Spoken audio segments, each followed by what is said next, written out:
tarde, pessoal. Meu nome é Paula, tudo bem com vocês? Estou aqui novamente para postar uns resumos, como prometido, dos meus estudos, né?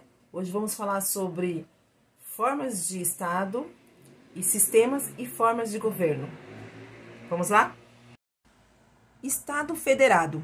O Estado federado se caracteriza por descentralização político-administrativa, ou seja, cada unidade autônoma é atribuído um conjunto de competências. Essas competências estão descritas na Constituição Federal. Vocês podem pesquisar lá nos artigos 22, 23, 24, 25 e 30 da Constituição Federal. Constam as competências da União, dos estados e municípios. Outra característica é se dividir em estados-membros e unidades federativas. Também possuem a Constituição rígida, ou seja, não pode ser facilmente mudado. E o Supremo Tribunal Federal é o órgão responsável para fiscalizar e zelar para que a unidade de interpretação da Constituição continue sendo rígida. União indissolúvel dos Estados. Trata-se da inexistência do direito de divisão, ou seja, nenhum Estado pode sair da federação.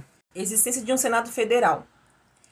Mas lembrando, gente, que o senador ele é eleito pelo povo, porém ele não representa o povo, e sim o Estado-membro da federação no Congresso Nacional.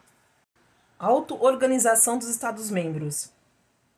Ou seja, o Estado-membro possui autonomia, tá? Para criar suas leis e regras.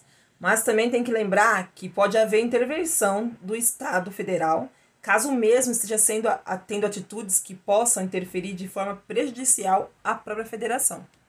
Temos agora a definição de Estado Federativo de acordo com André Puccinelli Jr.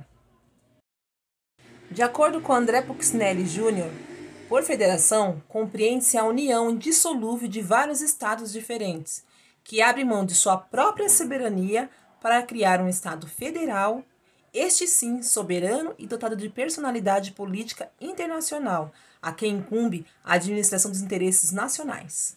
Então, pessoal, falando em soberania, vamos ressaltar aqui uma coisa muito importante que pode cair algumas pegadinhas na prova. No vídeo anterior eu comentei do governo soberano, o governo do Estado-membro ser soberano, né? Porém, o Estado-membro em si não é soberano, é o governo que é soberano. Se numa prova cair, se o Estado-membro é soberano, possui soberania? Não, não possui, não é um Estado soberano. O único Estado soberano é o Estado federal, tá? Agora vamos falar sobre formas de Estado unitário. Vamos lá? O Estado unitário se caracteriza por concentrar o poder no governo central. Consequentemente, não se divide em estados autônomos. Ele pode ser puro, descentralizado administrativamente, descentralizado administrativamente e politicamente. Agora vamos falar sobre formas de governo. Existem duas formas de governo, monarquia e república.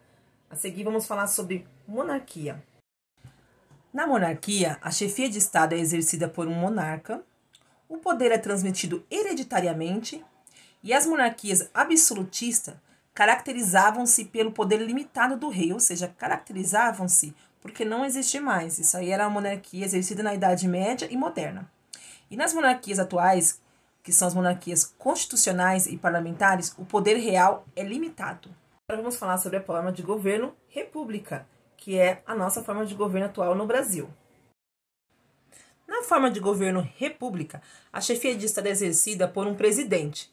O poder é transmitido periodicamente através de eleições, com exceção da época ditatorial, né? Que o poder foi exercido de forma republicana com sistema presidencialista, onde não existiam eleições.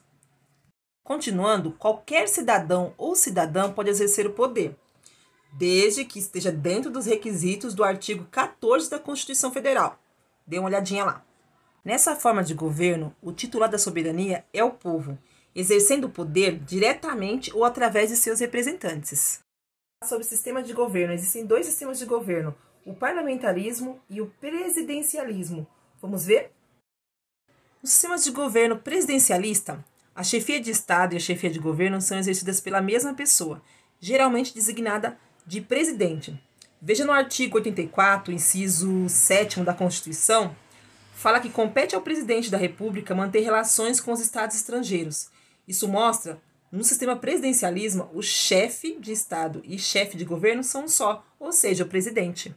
No parlamentarismo, a chefia de Estado é exercida por um monarca ou presidente, e a chefia de governo é exercida por um primeiro-ministro escolhido pelo parlamento. Exemplo disso é lá no Reino Unido, que a chefe de Estado é a Rainha Elizabeth II. Já o cargo de chefe de governo é ocupado pela primeira-ministra Theresa May. Vamos falar um pouquinho sobre a estrutura e organização do nosso país. No Brasil, a forma de governo é a república, a forma de Estado é federação, e o sistema de governo é o presidencialismo. Vamos ver isso na Constituição Federal? Na própria Constituição Federal, podemos ver a forma de Estado, a forma de governo e o sistema de governo. No artigo 1º mesmo, quando fala que a República Federativa, já mostra-nos a forma de governo, tá? No artigo 84, um trechinho dele fala que compete privativamente ao presidente da República exercer com auxílio dos ministros de Estado a direção superior da administração federal e manter relações com estados estrangeiros e creditar seus representantes diplomáticos. Ou seja, nesse caso, vemos claramente que o sistema de governo é o presidencialismo, onde a chefia de Estado e a chefia de governo são exercidas pelas mesmas pessoas, ou seja, o presidente. E pessoal, e agora o nosso pequeno resumo se encerra por aqui. Hoje vimos formas de governo, sistemas de governo e formas de Estado. Na próxima aula, veremos os poderes do Estado e suas respectivas funções. Até a próxima. Um grande abraço.